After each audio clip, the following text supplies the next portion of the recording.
loyalty neudzungairwa zvinhu 2 zvakatosiyana. Vamwe vanhu vanoda kuzvifananidza, so andisati ndakamboona madzakutsaku ndingati chiko ngangoti kana kuti mazongororo akadzungaira kudai, so like this so called vakomana vanorakasha vanongonzi varakasha, they are busy defending maybe chinomona. Hanzi vari kuda kutanisha zita rake. Why vari kutaura zvinhu zvakaita seizvozvozvo? Now there is this one, and amen uyu zita rake ndiani tikamutaura anogona kutoita mari nekumutaura kwetaita zita rake, but ari kuti hands off our Senate President Mama Mebo Chinomona. Those attempting to tarnish her good name should be ashamed, for their record of service speaks louder than any baseless rumors. As a dedicated representative of both the party and the nation, she has constantly upheld the values of unity, discipline, and progress in the Senate. Her leadership is marked by resilient wisdom and unwavering commitment to advancing national development in such a distinguished position. It is only fitting that she enjoys the very best quality furniture, elegant clothing, and a lifestyle that reflects the honor of her office. These are not luxuries, but symbols of the respect and dignity owed to a leader who carries the weight of representing the government and the people in the highest legislative chamber. Mama Mebo Chinomona deserves nothing less than excellence, for she embodies the pride of Senate and the aspiration of the nation. But wanaika wapedza kunyora zicomment rese yurwa uchibut ameno ichaziye kuti magu uri munhu wechirume uchiita kumunhu wechikadzi ichiri bootlicking ameno inenge yakunzi chipapo. Ukaona uchitaura zvese zvozvo une hama dzine dzinokakata chadzo dziri kufesa nemasituations chadzo ameno kuti vanofanira kunge vachikuita sei handizivi pachenyu. But now asi ega vakawanda vari kudefenda nyaya ndiye kunyeba iri kuita. Listen, hakuna nyaya inobuda chinzi yekunyeba kuZimbabwe, never. Hazviite, kudhara ndo zvavaita, and that is the reason why vari kucelebrate kukanganisika kuri kuitika pane company AMH here, because they know kuti nyaya idzi dzinongobuda and vanotoziva kuti ama reliable sources kubva kudhara. That's why they are celebrating kuti kusare tumwe tubaniki tusina basa ringonzi fake zvatopera. That's how they defend themselves. But now pari kudiwa nyaya kuti papindurike. But Mebo Chinomona, why wakaita zvinhu zvacho kune vanhu vemaketeni vacho vechinga vauya vapindurika nzaiwa nyaya yacho yange right, hazvina problem, because hanzi madesigners machida, that's why vakangochuzwa. Saka kuchuzwa kwavakaita hazvina basa rese. The whole party is busy supporting Mebo Chinomona. Why are they doing that? Why are they supporting Mebo Chinomona? Maybe I'm lost. She's a senior ZANU-PF leader and loyal to the party. We know that. But Chinomona is a Senate president and a senior figure in ZANU-PF. Her role is not ceremonial. She influences how parliament operates. Parties often protect their own leaders from scandals to avoid showing weakness. This is common in politics worldwide. It's something that is common, right? But kote kunevara kashikabe kuti munosvika makuti it's fake. Don't play with us, because yo kadol buda nyaya ire chokwadi voti ye fake mangwana takuzoti wo ndiwe fake andimukuzona. But Parliament is seen as part of the ruling party's power base. Parliament in Zimbabwe is dominated by ZANU-PF members. Many of them work together politically, so members often defend each other when under scrutiny. This leads to a culture of internal solidarity, even if the public sees it as defending wrongdoing. Right? Parliament, one thing that I know, Parliament, everyone who is in Parliament, there was ZANU-PF. Some of them, they are still masquerading as opposition MPs, but they were compromised.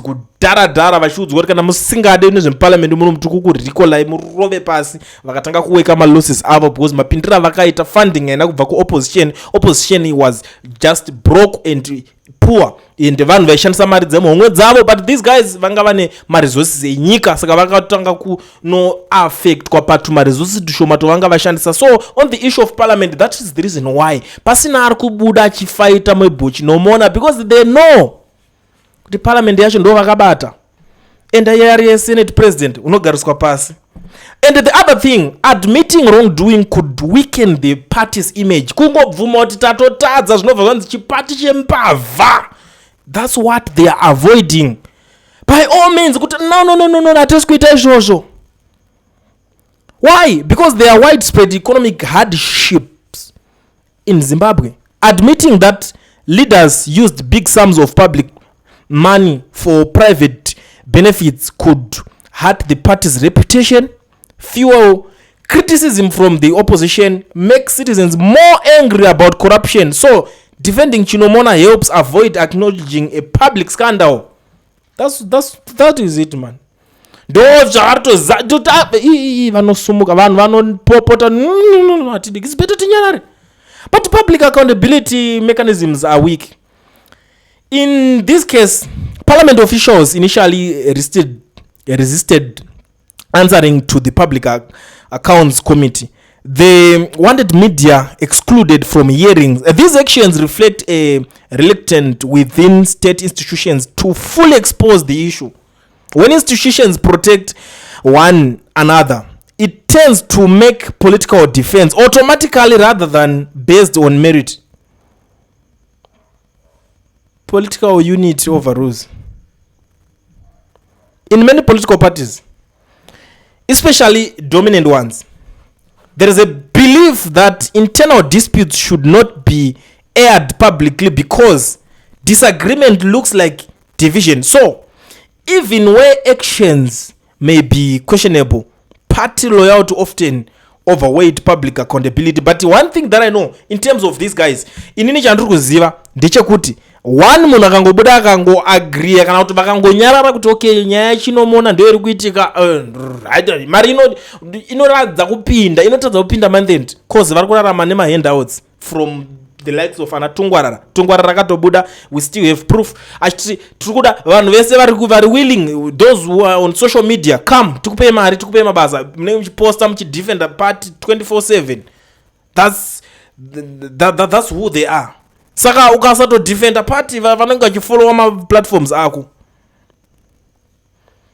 So what are we saying here? In summary,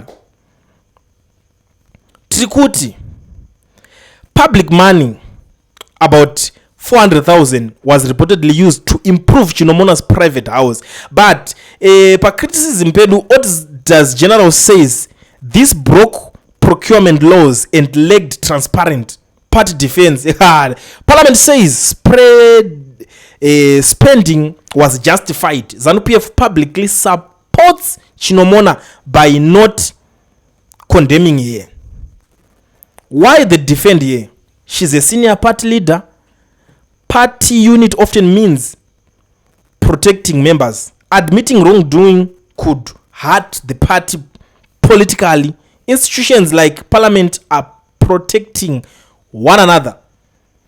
I think kana ndine chimwe chandasirira ndichazoya chizoonesa, but on this one that is the reason why they are defending Chinomona. They know okay, so let's defend it by all means, because some of them vari pa payroll inenge chibva ku ZANU-PF ikoko mari dzimwe dzine chiburitswa dzemahandouts dzedze vari kutochimhanya pa payroll. But handisina waste much of your time muri Zimbabwe because zvakawanda zviri loading. Ngedza ndishandise mukana uno vanhu vese vari muSouth Africa vaya vanoda kuregisterwa macompany nekuvhurwa ma-FNB business account vasina ma-work permits kana ma-study permit. Mazuva zviri easy. Pane company inonzi Education Research. Yes, I mean Education Research. Inokwanisa kuregistera company yekuvhurira FNB business account usina work permit kana study permit. And the good thing is that you need to travel kuenda kuma offices avo kwavanoshandira vachioperata vari vanokuitira uri kwauri ikoko iwe uri kwauri zvakatodaro vari kwavari iwe uri kwauri. That's how they operate. So zvinhu zvokuti vari reliable, affordable, price handikuudzei because vanotozviratidza kana kurara makungofona madi kana uri serious tora number roa screenshot utaure navo vakubatsire. Zvine ma-advantages wobo zvekuregisterwa macompanies. Ukaregisterwa company yakovhurwa FNB business account ukona kuti zvakutoya zvinhu zvine package ito yakaningirikina. Saka garai mabata mukoma own vakuitire plan.